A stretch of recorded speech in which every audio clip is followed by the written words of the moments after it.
एक क्या करता 75 पार, दूसरा क्या गया जमुना पार। इलेक्शन का नतीजा आते दोनों बन गए जमा पक्के यार। जींद से गाड़ी चली दिल्ली की तरफ, जींद से रोहतक तक गाड़ी ठीक थी, रोहतक से बहादुरगढ़ टिकरी बॉर्डर टाइम भी गाड़ी ठीक रास्ते पे चलती थी। लेकिन जुकर गाड़ी दिल्ली में बढ़ी, दिल्ली की टेढ़ी मेढ़ी सड़कों पे हिलस्ते थिलस्ते कदे न्यून गाड़ी जाके बीजेपी के बाढ़ में आगे रोकी, अमित शाह के पकड़ा दिया। देश के बड़े बुजुर्गों को जिस दिन हमारी सरकार आएगी, जिस दिन सरकार आएगी उसी दिन अगली तारीख से देश में सर्वाधिक हमारे बड़े बुजुर्गों को 6000 बुढ़ापा पेंशन दिलवाने का काम करेंगे अगले दिन। देश के अंदर डंके की चोट पे करेंगे। जो विकास में तो 17वें पायदान पे पहुंच गया, भारत सरकार के ये आंकड़े बता रहे हैं। लेकिन नंबर 1 अगर पहुंच गया तो आज बेरोजगारी में हरियाणा प्रदेश नंबर 1 बना दिया इस खट्टर सरकार ने। इससे बड़ी विफलता कोई हो नहीं सकती किसी सरकार की, जो दिल्ली के 3 तरफ बसा हुआ प्रदेश, देश में सबसे ज्यादा रोजगार दिलवाने वाला प्रदेश होना चाहिए था। आज उस प्रदेश में, देश में सबसे ज्यादा बेरोजगारी भारत सरकार ही बता रही है। हर घर में पढ़ा लिखा नौजवान, शिक्षित नौजवान, आज बेरोजगारों की फौज खड़ी हो गई हरियाणा प्रदेश में। ना तो प्राइवेट के अंदर कोई उद्योग लगा, ना कोई सरकारी नौकरी उस अनुपात में हरियाणा में मिल पाई। एक औद्योगिक क्षेत्र मैं पूछना चाहता हूं आपसे, 10 साल में विकास की पटरी से उतार दिया। बेरोजगारी में नंबर 1 हरियाणा ऐसे ही नहीं हुआ, विकास की पटरी से उतर गया हरियाणा। अभी हिसार की बात कर रहे थे जयप्रकाश जी। एक मैं पूछना चाहता हूं, जो हमारी सरकार थी, चाहे लाला लाजपत राय यूनिवर्सिटी बनी हो, चाहे थर्मल का कारखाना बनाओ, चाहे औद्योगिक क्षेत्र बनाओ, चाहे ये 4 लेन हाईवे सीधा जोड़ने का काम दिल्ली से डवाली तक का 4 लेन का हाईवे आया हो, आपको रेल याद होगा, रेल रोड रैली मैंने करी थी, रेल रोड रैली यहाँ पे हांसी के अंदर। मल्लिकार्जुन खड़गे जी जो भी उनको लेके आए थे, सीधा रेल की लाइन हांसी से मैं होकर रोहतक ताकि सीधा अपनी रेल की लाइन बने या 4 लेन हाईवे बने, कहीं थर्मल का कारखाना, कहीं विश्वविद्यालय। मैं पूछना चाहता हूं आपसे, 10 साल इनको हो गए, एक कोई औद्योगिक क्षेत्र, एक कोई यूनिवर्सिटी, कोई एक बड़ा काम, कोई थर्मल का कारखाना हिसार में, मैं केवल हिसार की पूछ रहा हूं, एक कोई काम कोई किया बड़ा कारखाना में कोई? मैं पूछना चाहता हूं आपसे, एक 10 साल केवल हिसार ही नहीं, हम सवाल पूछते हैं खट्टर साहब से, आपको 10 साल हो गए, हमारे समय हरियाणा में 250 किलोमीटर रेल की लाइन बिछी, आप बताइए 1 इंच भी नहीं बिछाई हो। कांग्रेस की सरकार थी, हरियाणा में 81 किलोमीटर मेट्रो आई, गुड़गांव, फरीदाबाद, बहादुरगढ़ 3 शहर मेट्रो से जुड़े, कोई आपने मेट्रो को 1 इंच भी आगे बढ़ाने का काम किया? 4 थर्मल के कारखाने लगे, एक खेदड़ में, झज्जर में, यमुनानगर में, कानपुर में। आपके समय एक कोई था बिजली पैदा करने का कारखाना 10 साल में लगाओ। हमारे समय 6 IMT औद्योगिक क्षेत्र, बहुत बड़े इंडस्ट्रियल मॉल टाउनशिप पूरे हरियाणा के अंदर लगे। आपने कहा कि हमें एक्वायर ही नहीं करेंगे जमीन, अगर जमीन एक्वायर नहीं करेंगे उद्योग कहां से लगेंगे? उद्योग नहीं लगेंगे, नौजवानों को अच्छे रोजगार प्राइवेट सेक्टर के अंदर कहां से मिलेंगे? एक औद्योगिक क्षेत्र आपके समय लगा हो तो बताओ। हमारे समय 4 लाख SC वर्ग के बैकवर्ड भाइयों को 600 गज के प्लॉट मिले। खट्टर साहब हम पूछना चाहते हैं, 10 साल में आपने 1 इंच भी एक परिवार को 1 प्लॉट भी किसी गरीब आदमी को हरियाणा में देने का काम क्यों नहीं किया? हम पूछना चाहते हैं। विकास की पटरी से जब कांग्रेस पार्टी की सरकार थी, पूरे प्रदेश में लगभग 500 से ज्यादा ग्रामीण स्तर के स्टेडियम बनाए गए थे। आपके समय एक भी कोई स्टेडियम बनाओ किसी गांव के अंदर?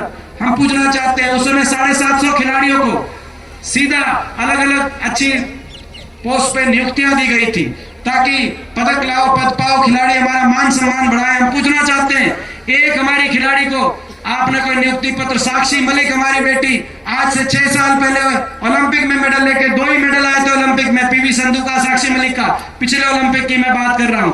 आज तक उनको कहीं आपने नियुक्ति नहीं दी।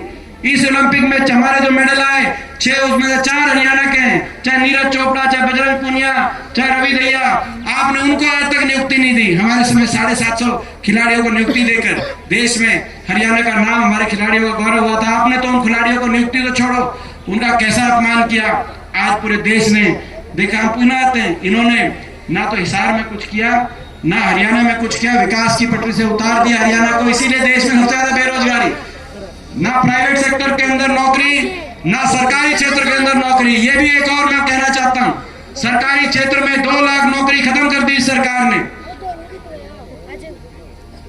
या तो नौकरियों को समाप्त कर रहे हैं क्योंकि बड़े उद्योगपति समूह के हवाले देश की संपत्तियां करने का काम सरकार कर रही है, और या फिर अगर समाप्त नहीं कर रहे तो उनको कच्चों में बदलने का काम कर रहे हैं।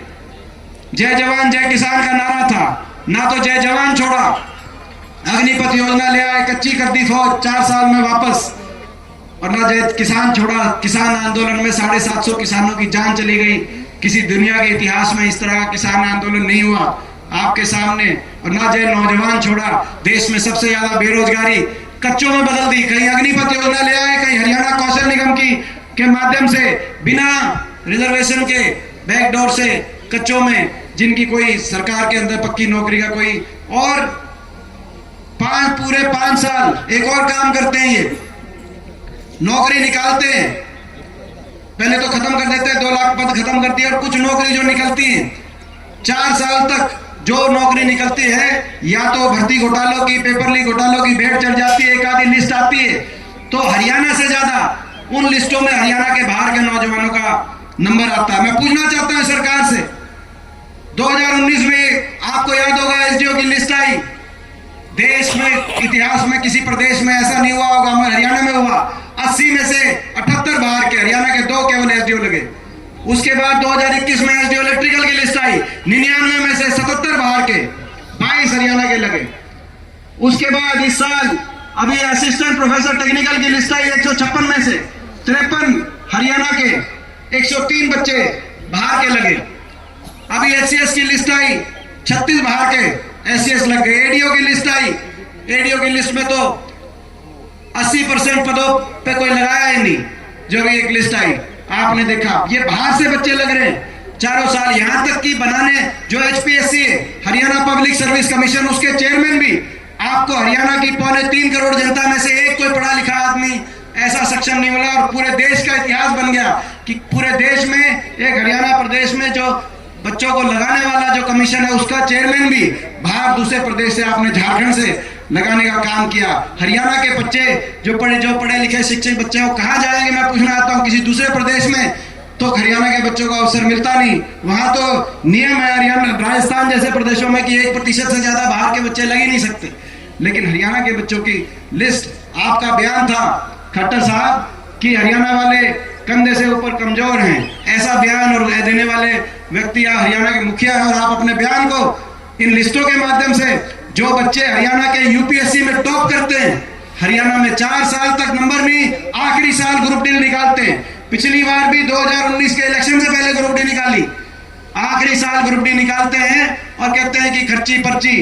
और फिर इस बार भी 4 साल तक, इसीलिए अनएम्प्लॉयमेंट, इसीलिए बेरोजगारी सबसे ज्यादा, आखिरी साल फिर ग्रुप डी निकाली। बच्चों के रोजगार में भी वोट देख के हिसाब से अपने रोजगार निकालने का काम करते हैं। और फिर मैं पूछना चाहता हूं, पर्ची खर्ची की बात करने वाले खट्टर साहब, आप ये बताओ, वो बाहर से कौन सी पर्ची है जो आपके पास आती है?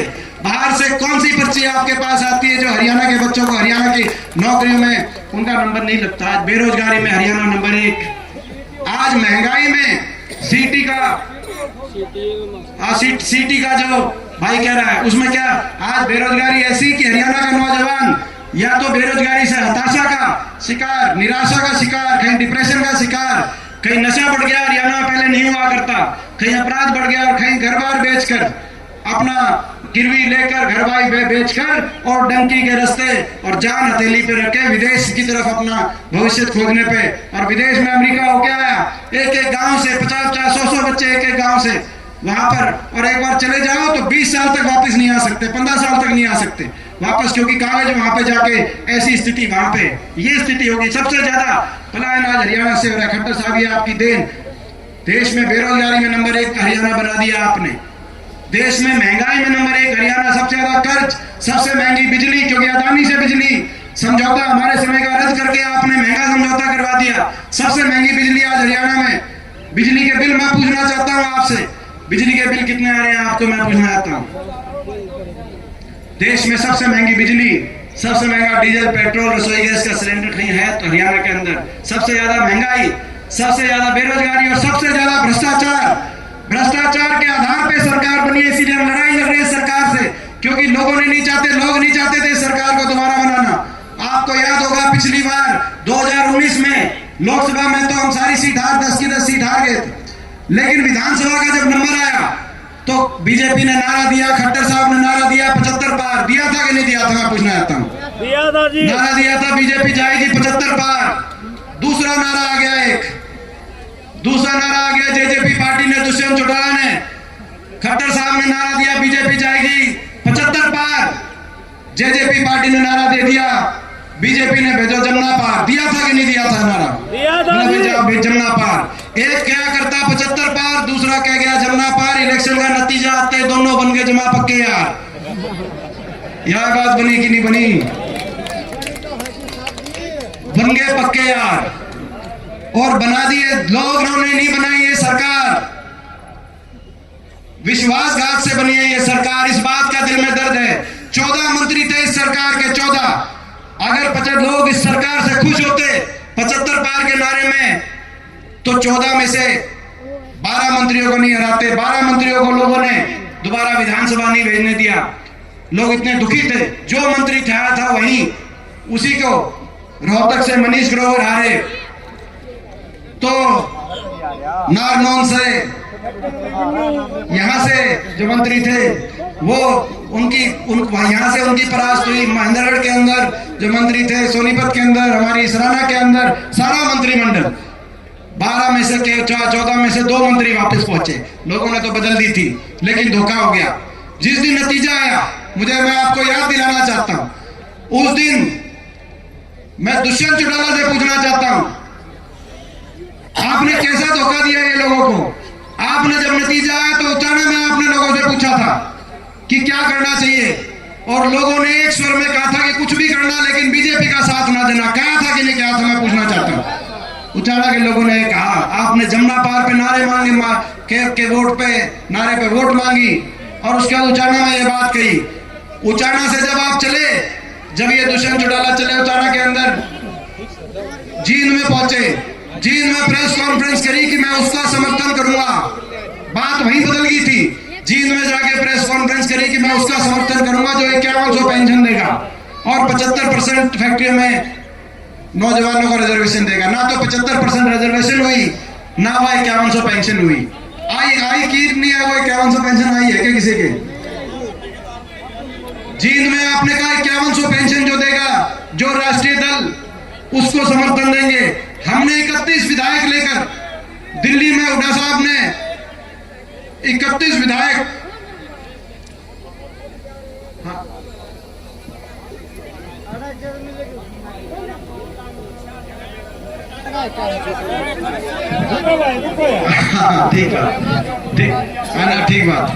ठीक बात है। तो क्या बोला 5100 पेंशन कि 5100 पेंशन जो देगा उसको समर्थन दे दूंगा। हमने दिल्ली में प्रेस कॉन्फ्रेंस करी, क्या 31 विधायक, कि भाई आप हमारे साथ आओ, कांग्रेस के मैनिफेस्टो में है, हमारे घोषणा पत्र में है, हम 1 नवंबर 2019 यानी कि हम 1 हफ्ते बाद दे देंगे 5100 पेंशन, क्योंकि हमारे में तारीख लिखी हुई है, अगले हफ्ते दे देंगे, आप हमारे साथ आओ। जींद से गाड़ी चली दिल्ली की तरफ, जींद से रोहतक तक गाड़ी ठीक थी, रोहतक से बहादुरगढ़ टिकरी बॉर्डर तक भी गाड़ी ठीक रास्ते पे चलती थी, लेकिन जुकर गाड़ी दिल्ली में बढ़ी। दिल्ली की टेढ़ी मेढ़ी सड़कों पे हिलस्ते थिलस्ते कदे न्यून गाड़ी जाके बीजेपी के बाढ़ ने आगे रोकी, तो अमित शाह के पकड़ा दिया। क्या करें हमने कहा कि भाई ये विश्वासघात होगा, लेकिन कहा फिर भी वहां पे जाके प्रेस कॉन्फ्रेंस कर दी। एक तरफ केंद्रीय गृह मंत्री, दूसरी तरफ खट्टर साहब और एक तरफ दुष्यंत, कि हमारा समझौता हो गया 5100 पेंशन पे। वो 5100 पेंशन नहीं आएगी। समझौता 5100 की पेंशन का नहीं था। आज 5 साल के बाद मैं कहना चाहता हूं, 5 साल 5100 पेंशन की बात देखे गए। समझौता 5100 की पेंशन समझौता भ्रष्टाचार का था, भ्रष्टाचार की फाइलों को बंद कराने का था। आपस में महकमे आपस में बांट के, कोई सा महकमा किसके पास, कौन सा महकमा किसके पास, किस महकमे से कितनी किसकी कमाई, इस बात का समझौता था। यहाँ से जो विधायक, यहाँ के जो विधायक हैं, उन्हीं का बयान आ गया दादा गौतम का अगले दिन जब महकमे बटे, बोला खोपर एक लाए जीवन लग रहा है। ये जीवने का समझौता था। ये भी इंक्वायरी कराएंगे कितना जीवेंगे। भाई जीवन का समझौता था तो ये बताएं, इंक्वायरी तो करानी पड़ेगी।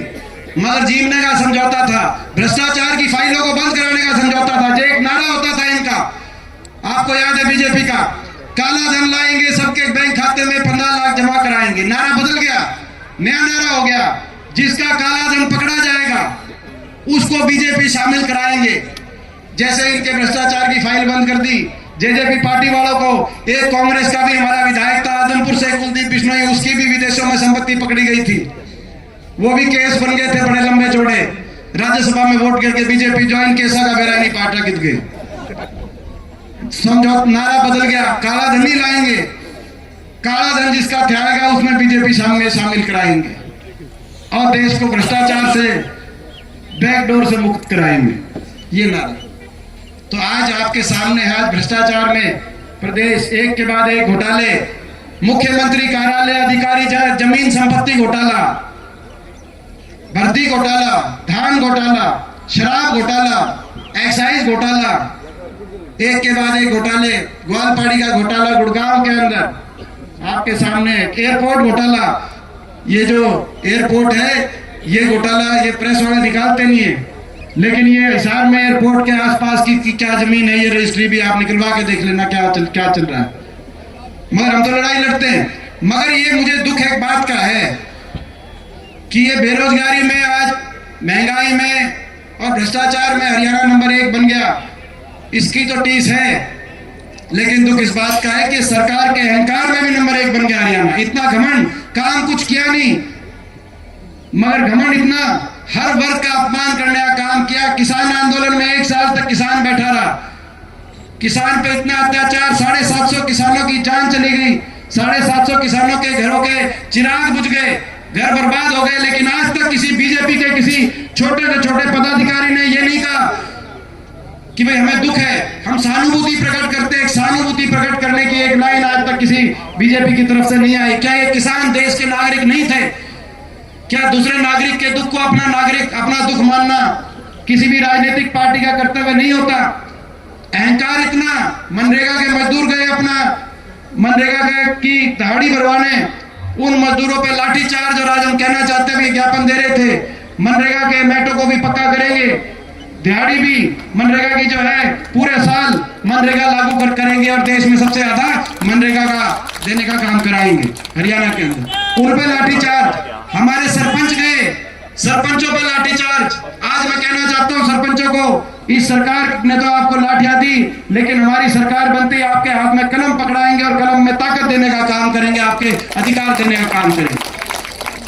हमारे कर्मचारी गए, कर्मचारियों पे लाठीचार्ज। मैं कर्मचारियों को कहना चाहता हूं, इस सरकार ने तो आपको लाठियां दी, कांग्रेस पार्टी की हुड्डा साहब के नेतृत्व में सरकार बनेगी और हम आपको ओल्ड पेंशन स्कीम दिलवाने का काम करेंगे। मैं कर्मचारियों को कहना चाहता हूं, ये हमारे खिलाड़ी, हमारी बहन बेटियां दिल्ली के अंदर अपने न्याय के लिए लड़ाई लड़ रही थी, हमारे अपने इंसाफ के लिए लड़ाई लड़ रही थी, लेकिन उनको दिल्ली की सड़कों पे घसीटने का काम इस सरकार ने किया। और ये जो सरकार के मुख्यमंत्री, सारे हमारे मंत्री जो एयरपोर्ट पहुंचते हैं उनके साथ फोटो खिंचवाने जब वो मेडल लेके आती हैं, ये वही लोग हैं जो अहमदाबाद भी पहुंच गए थे वर्ल्ड कप के फाइनल में। अहमदाबाद सारे लाइन लगा के पहुंच गए थे कि हिंदुस्तान जीतते तो सबसे पहले फोटो करवाएं, लेकिन उन्होंने, मैं क्या बताना चाहता हूं, ये वही लोग हैं, इन्होंने आज तक उन बहन बेटियों के मान सम्मान के लिए, उन बहन बेटियों के लिए एक शब्द भी कहने का काम नहीं किया, उनका इतना अपमान करने का काम किया। मैं अपने प्रदेश के खिलाड़ियों को कहना चाहता हूं, कांग्रेस पार्टी की सरकार आएगी और जिस दिन सरकार आएगी हुड्डा साहब के नेतृत्व में, देश में हमारी खिलाड़ियों को सबसे ज्यादा मान सम्मान दिलवाने का काम करेंगे। ये आज हम कहना चाहते हैं। किसानों को कहना चाहते हैं, किसानों को 750 किसानों की जान इस सरकार के अंदर कुर्बान हो गई। सरकार आते ही हमारे प्रदेश के किसान को दोबारा से सबसे ज्यादा मान सम्मान, और देश में सबसे ज्यादा मान सम्मान, और देश में एमएसपी की गारंटी किसी प्रदेश में अगर लागू होगी, कानूनी गारंटी, तो हरियाणा के अंदर उस कानूनी गारंटी को लागू करवाने का काम करेंगे। जो हमारे बड़े बुजुर्ग जो 5100 की पेंशन पे जिनके साथ धोखा हो गया, उनको हम कहना चाहते हैं, प्रदेश के बड़े बुजुर्गों को जिस दिन हमारी सरकार आएगी, जिस दिन सरकार आएगी उसी दिन अगली तारीख से देश में सर्वाधिक हमारे 6,000 बुढ़ापा पेंशन दिलवाने का काम करेंगे अगले दिनों। देश के अंदर डंके की चोट पे करेंगे, छुट्टी बोल के करेंगे। आज जो हमारे सारे पूरे प्रदेश महंगाई ने कमर तोड़ने का काम किया, अदानी के साथ समझौता करके, भ्रष्टाचार करके देश में सबसे ज्यादा महंगी बिजली हरियाणा के अंदर। हरियाणा का गरीब आज बिजली के बिल भरता आज हरियाणा गरीब आज इतना परेशान है। हम कहना चाहते हैं हिमाचल प्रदेश में कांग्रेस पार्टी की सुखविंदर सुक्खू सरकार की तर्ज पे जिस दिन कांग्रेस की सरकार हरियाणा में आएगी, उसी सरकार की तरह पहले दिन से हरियाणा के हर बिजली उपभोक्ता को 300 यूनिट फ्री बिजली में दिलवाने का हम काम करेंगे। और ये भ्रष्टाचार जो चल रहा है, इस भ्रष्टाचार को समाप्त करने का काम करेंगे। आज हम कहना चाहते हैं हरियाणा के नौजवान से जो सबसे ज्यादा देश में बेरोजगारी झेल रहा है, जिस दिन सरकार बनेगी उस दिन बेरोजगारी में नहीं, रोजगार सर्जन में हरियाणा को नंबर 1 बनाने का काम करेंगे। और 2 लाख पद जो समाप्त कर दिए सरकार ने, पहली कलम से 2 लाख पदों की पक्की भर्ती निकलवाने का काम करेंगे। इस कौशल योजना और कच्ची भर्ती की बात को हम समाप्त करने का काम करेंगे, ताकि हर घर में नौजवान को रोजगार मिले, पढ़े लिखे मेरे भाई को अपने भविष्य का एक सहारा मिले। और मैं कहना चाहता हूं जिस सरकार ने हरियाणा के आपस के भाईचारे को अपना औजार बना के भाई से उलझाकर जिस हरियाणा ने अपनी राजनीति करने का काम किया है, ऐसे धिक्कार है इस सरकार पे। मैं कहना चाहता हूं चुनौती के साथ जिस दिन हरियाणा में आपकी सरकार बनेगी, हरियाणा के 36 बिरादरी के भाईचारे को चट्टान की तरह आपस में प्यार और प्रेम और आपस का भाईचारा सबसे मजबूत बनाने का हम काम करेंगे। ये आज हम कहना चाहते हैं। मैं ये भी कहना चाहता हूं, भाई कह रहा सिलेंडर, भाई को सारी चीजें याद है। जब हमारी सरकार थी तब सिलेंडर कितने का था भाई?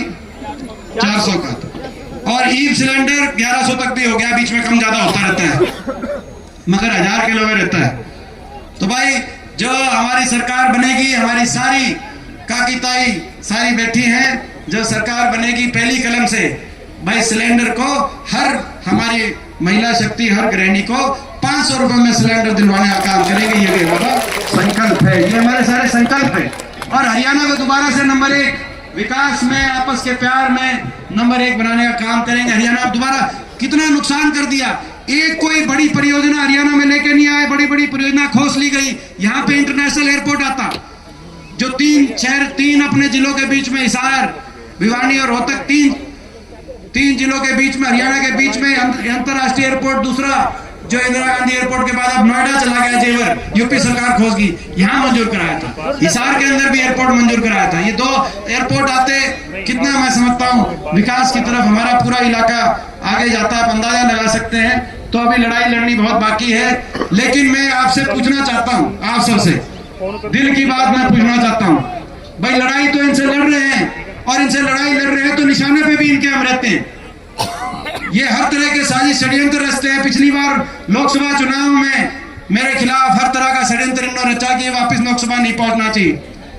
मुख्यमंत्री जी वहीं बैठे रहे, प्रधानमंत्री जी खुद 3 बार लोकसभा के बीच में उस चुनाव में आए। सारे देश की जो है बीजेपी की, इस बार भी हम निशाने पे हैं। किसान आंदोलन में हम निशाने पे थे क्योंकि किसान के साथ खड़े थे।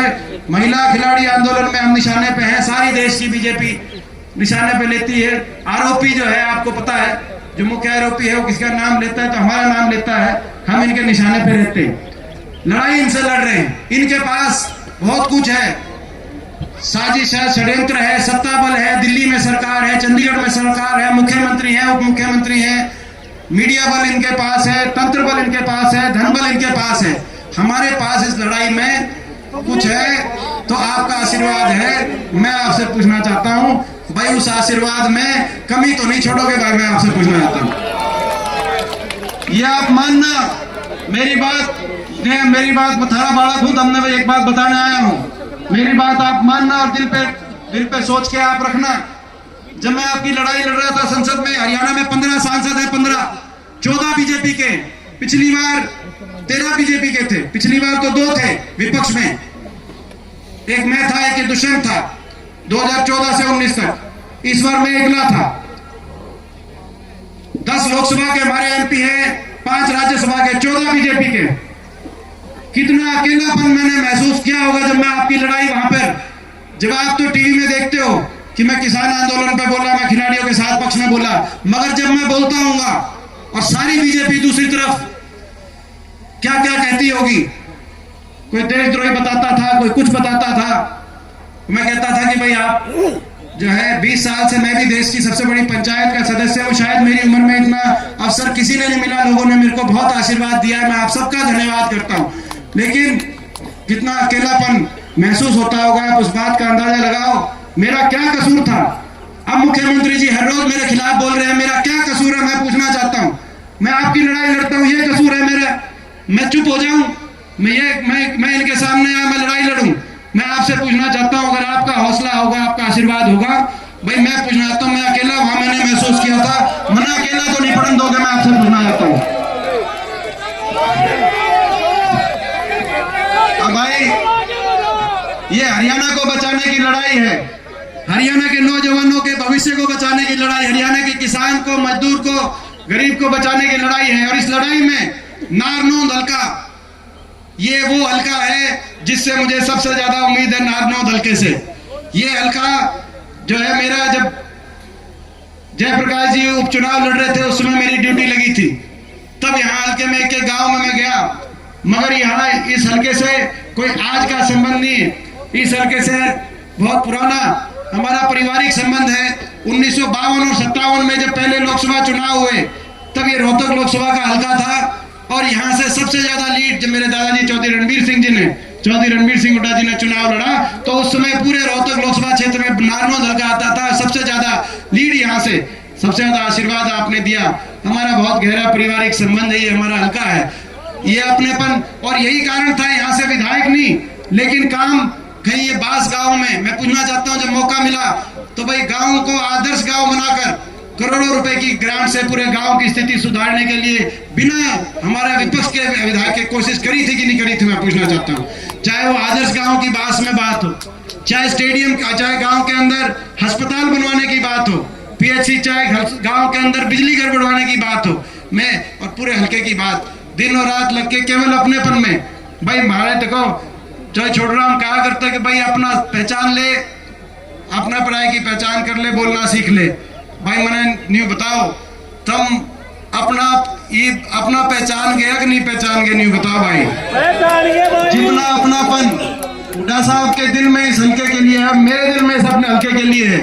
यहाँ से हमारी सरकार थी, विधायक नहीं भी था तो भी हमारा अपना था, कोई अपनेपन में कमी नहीं आ सकती थी।